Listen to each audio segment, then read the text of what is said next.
All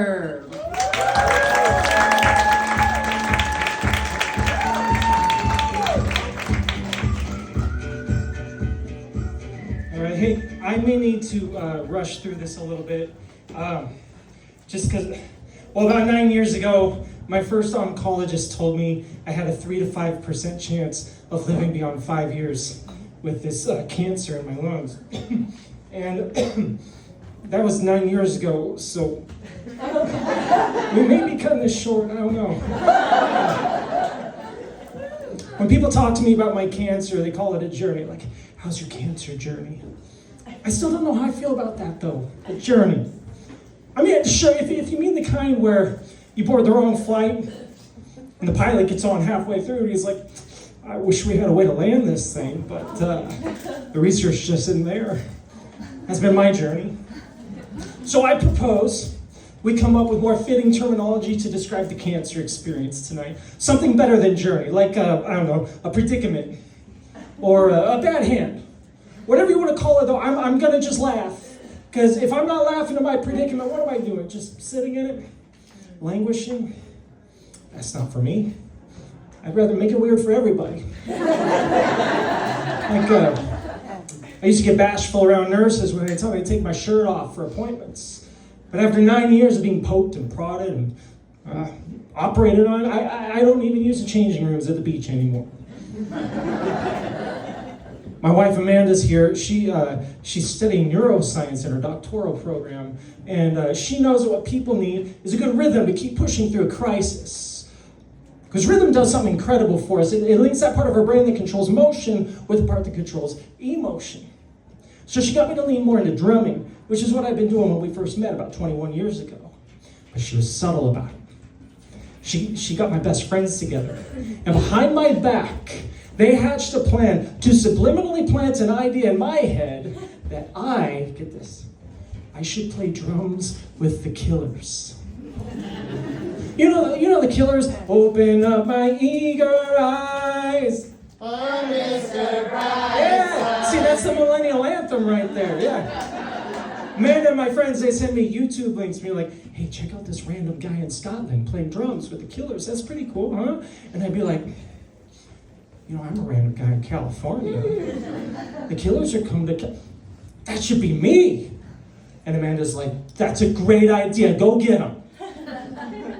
But they played for the likes of Barack Obama and Yo Gabba Gabba. This is going to be no small feat. So I start practicing more than anyone with a live should. I practice in the dark, practice with the TV on or other audio in the background. I even practice with one drumstick instead of two in case I got sweaty palms and send lumber flying into the crowd like a AAA baseball player.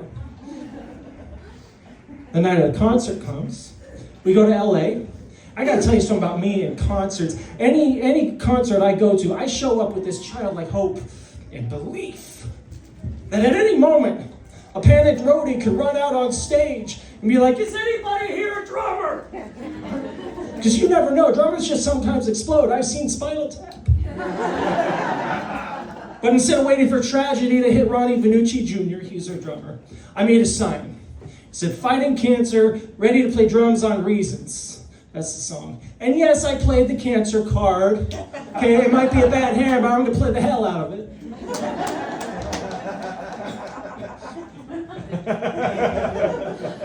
I only wanted to hold it up in between songs. I didn't want to annoy the people around us. But they got one look at that sign. They're like, this is a reasonable request. We must help him. So a song would end, lights go down, my sign goes up, and then a 20-foot radius of cell phone lights lit me up like Times Square. And then it happened. Brandon Flowers, the voice of Mr. Brightside, stops everything and points at my sign. Spotlight finds me. I'm standing there lit up like a raccoon on a parking lot trash can. He's like, do you know reasons well enough to play it? Now I had thought that if the voice of Mr. Brightside should ever turn its attention onto me, I'd have something profound or Shakespearean to say in response. But instead, I was like Goofy when he's asked if he knows how to pilot an airplane. Like, oh, gosh. They throw me behind the drums. I'm freaking out because now this song I come to know better than the wallpaper at the cancer center felt like I was about to try to recreate the Mayan calendar from memory. Brandon comes back to the drums, asks me my name. I'm like, what's my name? What's your name? What's in a name? And it's a Shakespeare. He kicks off the song. I look out in the crowd, I see my wife's face, and suddenly I can find my rhythm again. And the song goes off without a hitch. No flying drumsticks, no getting booed off the stage. I even got a smile from guitarist Dave Koenig, which for some reason felt like I got my daughter's cat to like me or something. And the only way I can adequately describe what it felt like to play that song on that stage with those people was that for 5 minutes in Los Angeles in the summer of 22, Joel Stetler was cancer-free.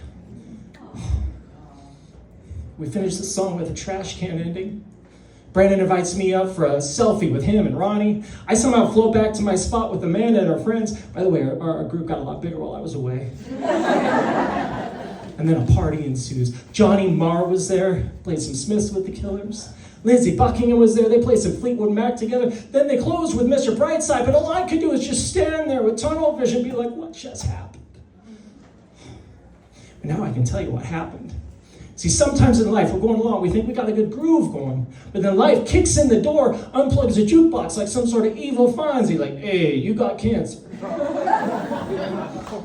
But if you're lucky, you got someone like Amanda who can help you lean in and find that part of you that's always been you, keeping the beat since the day you were born.